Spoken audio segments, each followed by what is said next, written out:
abagabo bacu barimo barapfa. Uzi umugabo kugupfana apfumbatana n'umugore wo mu Madasi Union agapfa kwe akarimbuka tukamuhamba adakijijwe, cyangwa tukamuta mu nzu akaba ari twe tugenda, ukarira ukiyorosa kandi ntuburizwa n'ubusa. Uwo muruho aba ari ukuri. Satani aba yaragukubise ikintu cy'ukuri cyumvikana, ntago mbihakana ko kitumvikana, ariko si wowe ukwiriye gukomeza kukikorera kuko nta n'imbaraga ufite zo kugitwara. Bizanire Yesu tugendane.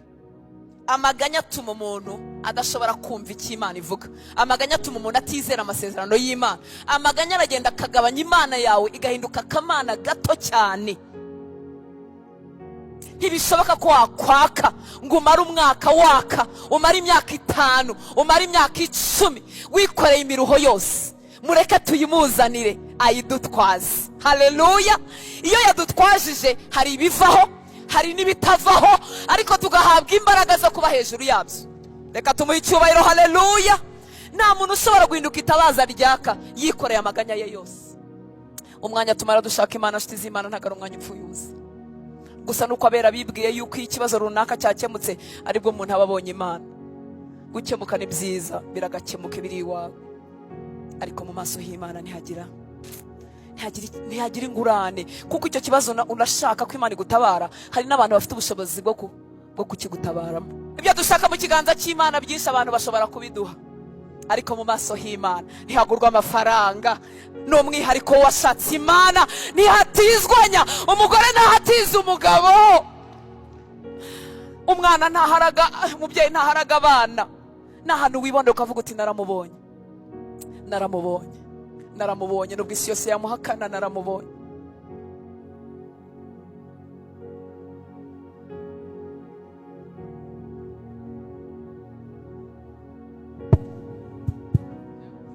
Haleluya, haleluya. Reka tuzamure umwami w'abama amaboko yacu tumubwire ngo warakoze Yesu kuduha imigoroba idasanzwe, kuduha iminsi idasanzwe. Warakoze kuduhamagarira kwatsa amatabaza yacu. Izina ryawe nirihabwe icyubahiro. Amen. Imana ibahe umugisha. Nyakunda kwibwira ngo abantu b'imfura, abantu b'ijambo, abantu badapfa kuvuga ntibajye bahamagarira abantu ubusa. Burya hari abantu bahagarara ku bitekerezo byabo. Hari abantu bazima badapfa guta amagambo. Iyo baguhamagaye ko gushaka, hari ibintu bizima bagushakira. Niba abo bantu babaho, nankanswe Imana. Haleluya. Ntishobora kuduteranyiriza ubusa. Hari umugisha w'Imana tuzatahana, hari impinduka tuzatahana mu buzima bwacu. Ijuru rizadukingukira. Haleluya. Yitaba abamushaka bose. Ni umwami wuzuye neza. Imana ibahe umugisha. Nejejwe no kuba hano.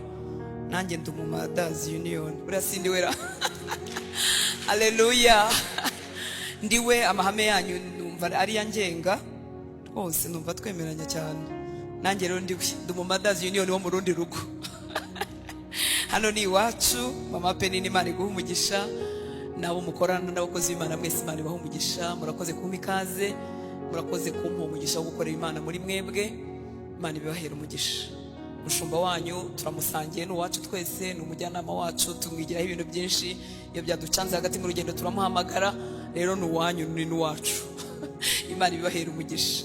Kandi murakoze kuba urugero rwiza n'inkingi ikomeye mu bwami bw'Imana muri iki gihugu cy'u Rwanda. Muri ibyirato byacu, muri umugisha wacu.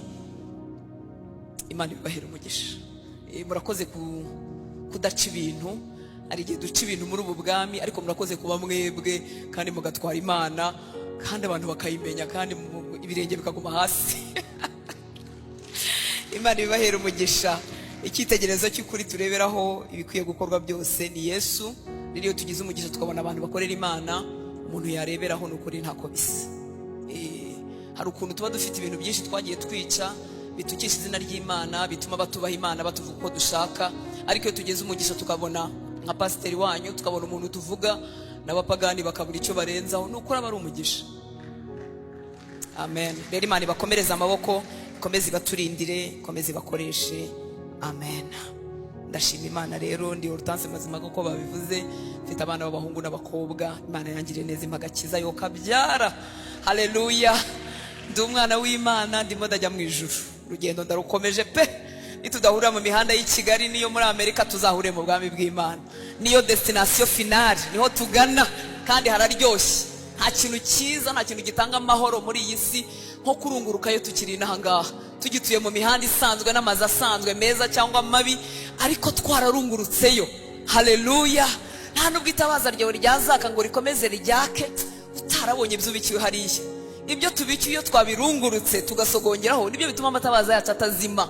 Nubwo imiyaga yaba myinshi, nubwo imvura yagwa, hari icyo twabonye. Abera harano tuzajya. Haleluya! Imana yacu yahabwa icyubahiro. Nazanye n'umukobwa umwe mu banje ndetse n'undi muhungu umwe nari buhagurutse. Imana ibaha umugisha.